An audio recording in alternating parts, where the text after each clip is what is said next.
Brisket's week 1 video recap. So since it's been some time since I last worked with Brisket, we are reviewing some of the basics that we had worked on originally when we first did his in-home day training program. The first thing we're going to work on today is charging his reward marker. So I'm using a verbal yes. When we're charging our reward marker, it is just so that we make sure the dog has a solid association between hearing that verbal yes and getting a piece of food. So during this exercise, I don't need to ask Brisket for any behaviors. I don't even need to really say his name first. I am just going to verbally say yes, and then give him a piece of food. And I'll do this maybe 3 or 4 times before we get started here. Yes.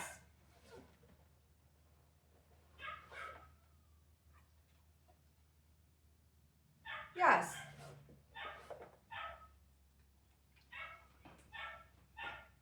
Yes. Good job, buddy. So again, that's just to make sure that he has that nice solid association between hearing that verbal yes and getting a piece of food.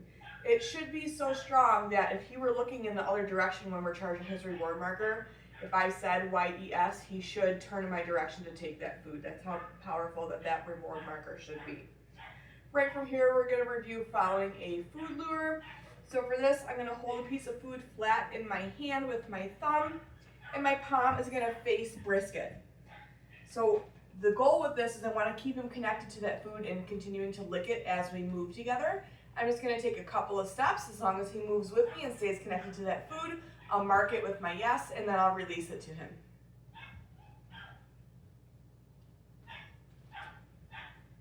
Yes.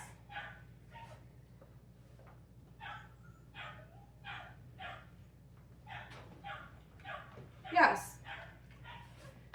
We can pair this with his name as well. Brisket. Yes.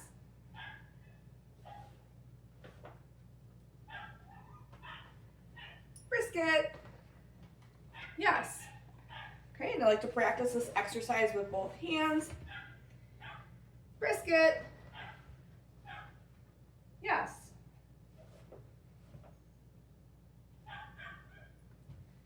Brisket.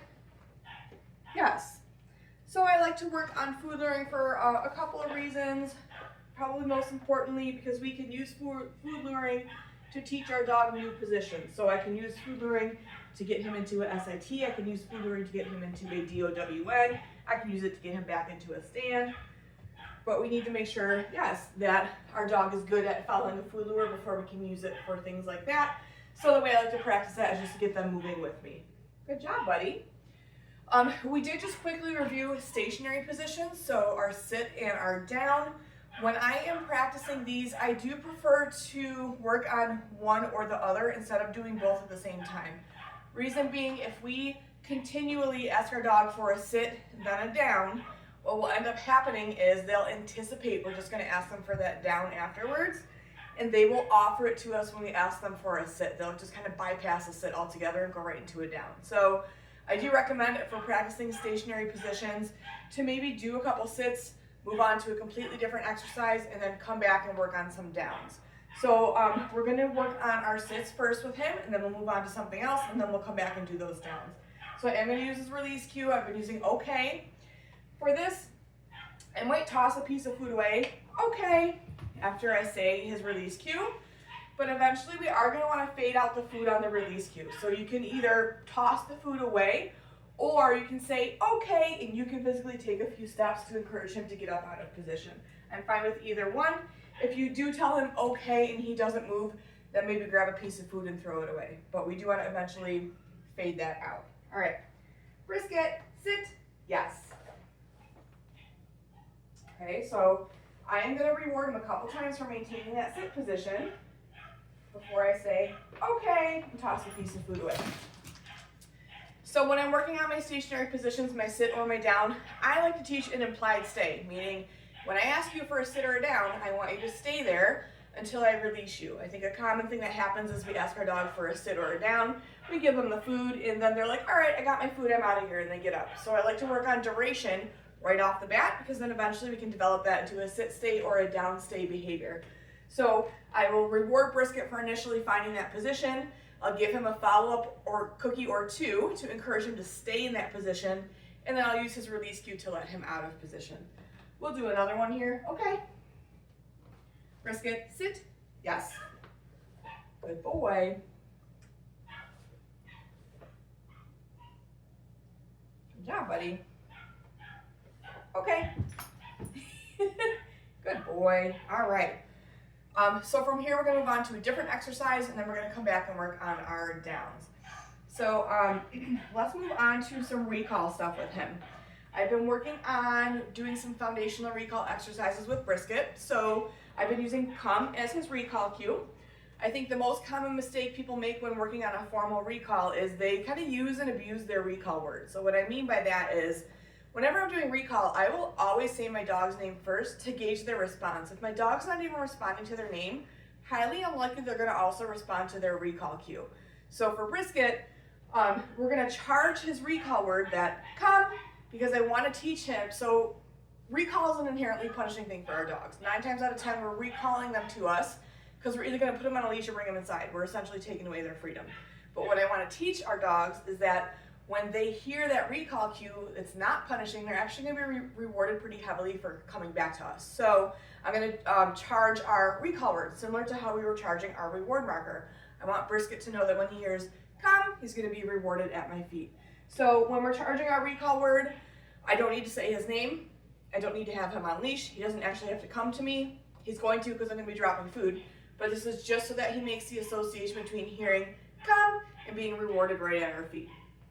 And this I'll do 4 or 5 times in a row. It shouldn't take very long, but this is something I'll do every day with my dog to really, again, solidify that when they hear that recall cue, they'll be rewarded at our feet. Come. So after I drop a piece, I'll step back. Come. Come. Come. Good job, bud. So I'll just do that 4 or 5 times in a row, and I like to do that every day with my dog. So then from here, we're going to move into our flying cookie game. So I had talked about a little while ago making sure my dog's responding really well to their name before we're using their recall cue. So we're going to do a few repetitions in a row where I send Brisket away from me by tossing a reset cookie, and then I'm going to call his name after he's finished eating that piece of food up. As soon as he turns and responds to his name, that's when I'm going to mark with a yes, and I'll reward him when he gets back to me. We'll do that for a couple repetitions. If that's going well, then I will progress to using his name and his recall cue. Go get it. Brisket. Yes. Good boy. Go get it. Brisket. Yes. Okay, we'll do one more with just using his name. Go get it. Brisket. Yes. Okay, so now we're going to continue to play the same game, but as long as he responds to his name, I'm going to go ahead and use his recall cue. Go get it. Brisket, come. Yes. Good boy. Go get it. Brisket, come. Yes. We'll do one more here. Go get it. Brisket, come. Yes. Good job, buddy. Good boy. Okay. So when we do move on to working on formal recalls and we are using our dog's recall cue, there will be a slight pause, right? Because we're going to say his name first, wait to see if he responds to his name, and then say his recall cue instead of just saying, Fluffy, come, all at once. So a couple things to keep in mind with this. Once we start to practice, maybe like in the driveway or in the backyard, definitely have a leash on him, even if you're in your fenced-in backyard, because if he's not responding to his name that first time you say it, we need something to make sure he follows through and comes back to us that first time.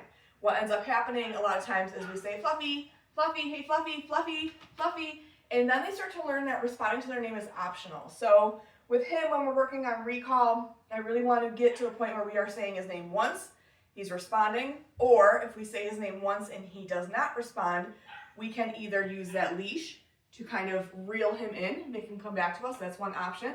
We can make some sort of silly noise to try to get his attention, something that just easily comes out of your mouth that's not repeating his name. Or if he's really blowing you off, you can go up to him, put food in front of his face, and get him to turn in your direction. So those are like 3 options you have if he's not responding to just his name. Good job, buddy. Okay. From here, now we're going to move on to our downs. So for this, similar to our sit, I want to teach duration right off the bat. He's been doing really well with this. I had to lure him maybe the first day, but I feel like he's kind of relearned what this is, so he's been doing pretty well with it. So I'm going to toss a reset. Okay. Brisket, down. So I'm going to wait him out, see if he'll figure it out. If not, then I'll help him. Yes. Rewarding right on the floor between his paws. Same thing, going to give him a follow-up or 2 for maintaining that position. Okay. So in this instance, again, if he doesn't get up, just toss a piece of food. Good job, buddy. We'll do another one here. Brisket, down. Yes. What a good boy. Good job, buddy. Okay. We're going to do one more. Oh, did you find it? There it is. Good job, bud. Brisket, down. Yes, what a good boy. Fantastic, bud.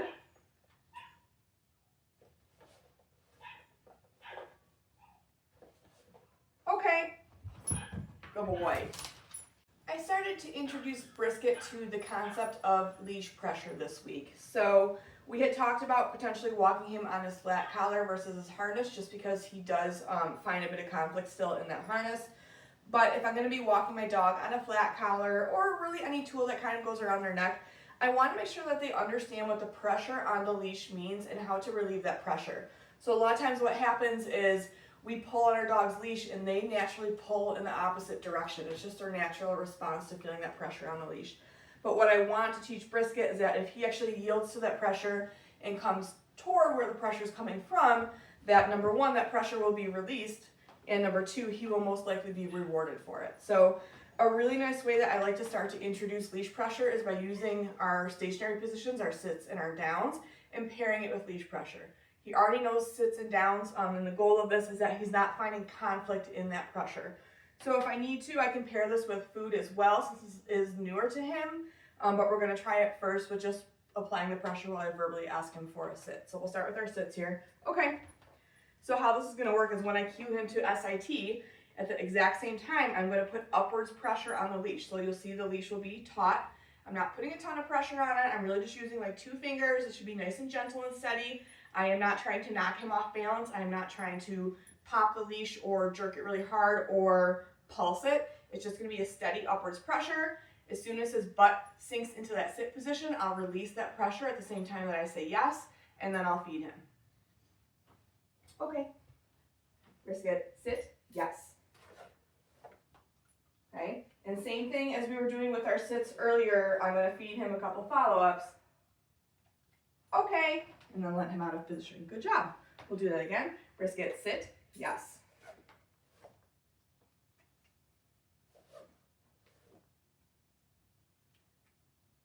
Okay, good boy. We'll do one more. Brisket, sit, yes.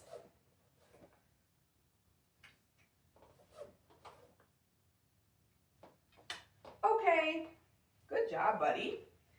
Okay, now we're going to move on to our down. So this time with the down, instead of putting upwards pressure on the leash, we're actually going to put downwards pressure on the leash directly towards the floor. So when I do this one, I have to be mindful of where I'm hanging on to the leash.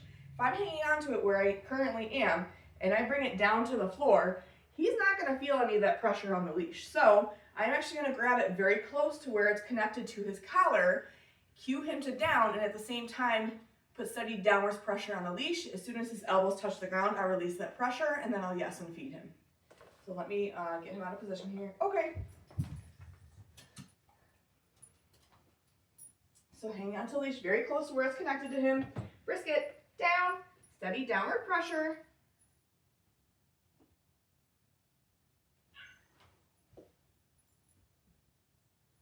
Down. I'm going to pair it with food. Yes. Good boy. Okay, we're gonna do that one again. Whoops, right here, bud. Here, there you go. Okay, let's try that one again. So I do find that usually they will find more conflict in the down initially because they're not used to feeling that downward pressure. So let's see how he does on this one. Brisket, down. Yes, good boy, much better. What a smart boy.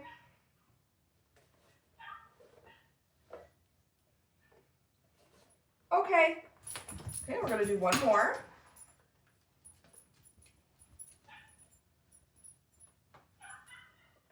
Brisket, down. Yes, what a good boy.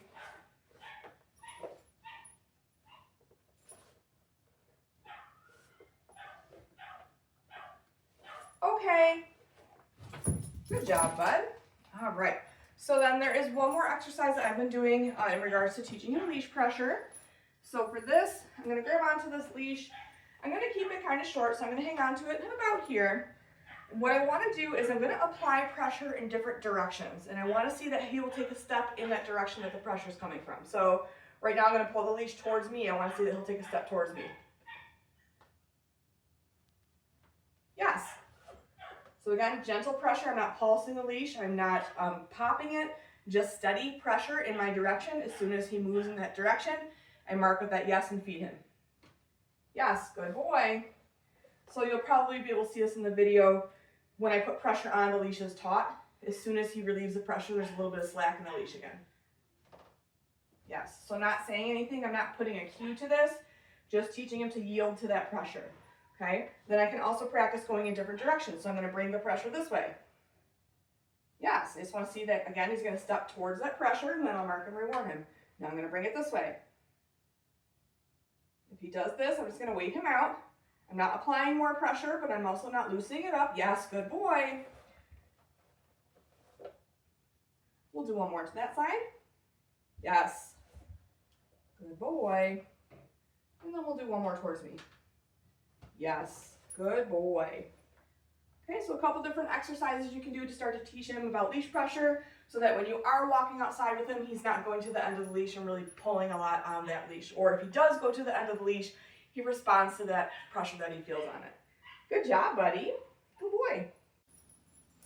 I just wanted to go over jumping. So I know this is one of your concerns with Brisket and with Pickles, them jumping on guests or jumping on you when you do not want them to. So I'm a big fan of the house leash, especially for puppies, meaning you just have them drag a leash around the house, because it's a really easy management tool that we can use to prevent the rehearsal of problem behaviors like jumping. So if we're sitting on a couch or we're standing up or whatever, if our dog starts to, hang on, Brisket just got himself wrapped around my camera stand. What are you doing, silly?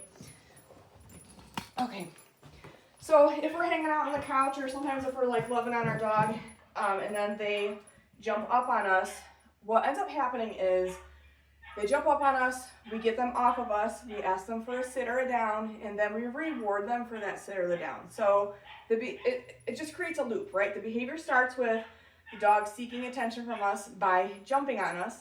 Even though we have them going to a sit or a down next to us after we get them off, it's still ending in us giving them affection, right? So it creates this loop. I jump on a person, they might ask me for a sit or a down, but guess what? It still ends with me getting attention. So if your dog does jump up on you, my suggestion would be to tell them off just once.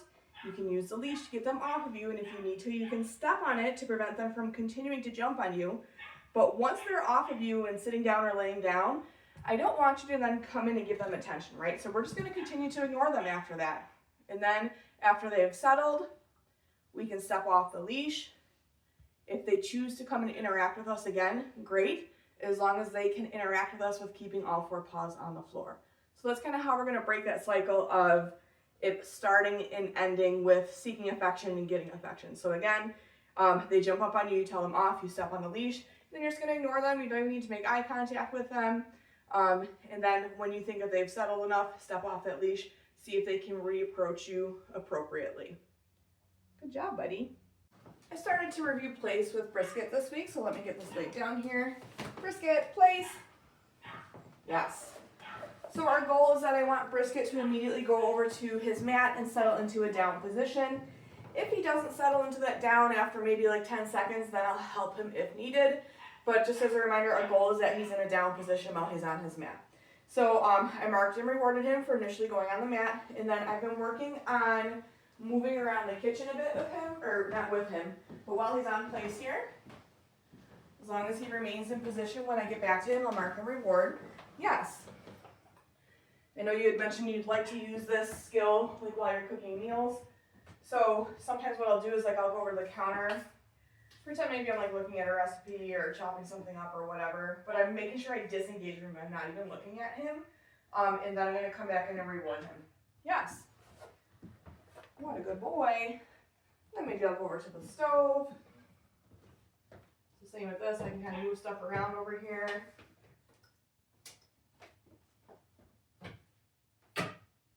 Yes. Good boy. And then I'm going to release him off of his mat. Okay. We'll run through that again. Brisket, place. Yes.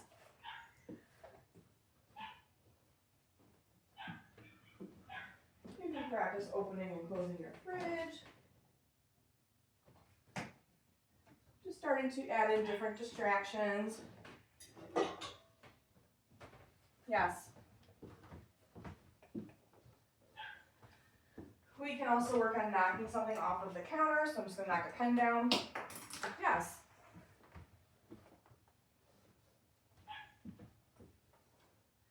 Okay, now I'm going to release him again.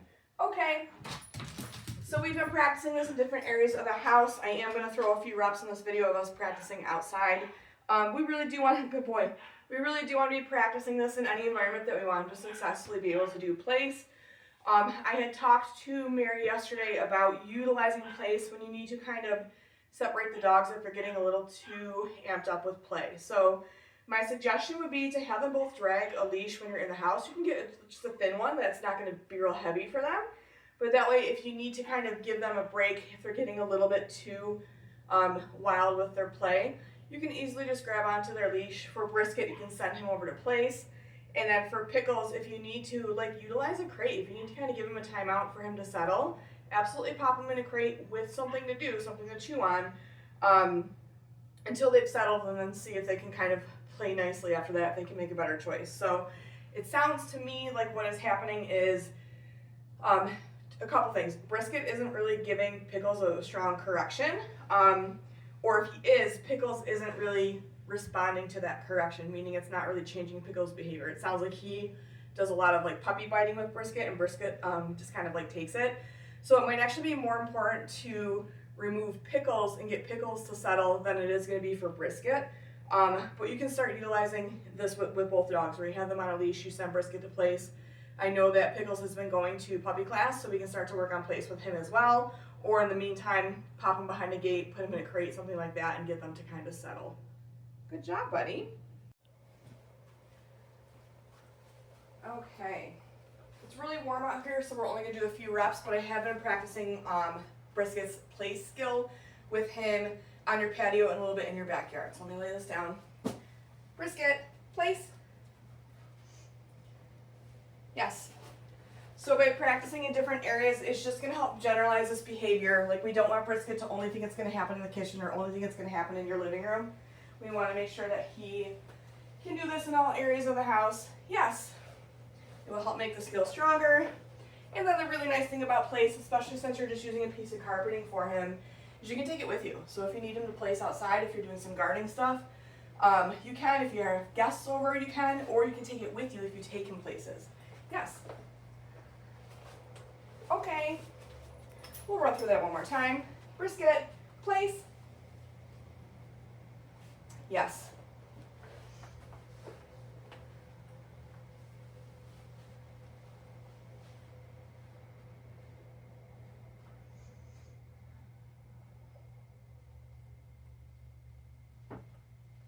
Yes, what a good boy. And then same thing out here, like you can practice adding distractions. So like I can move a fan around, I can maybe sit down on the couch for a second. disengage from him, meaning I'm not even looking at him. So obviously it's going to be unrealistic for us to always be watching our dog. We want to be able to turn our back to him. Yes, good boy. Okay, then I'm going to release him.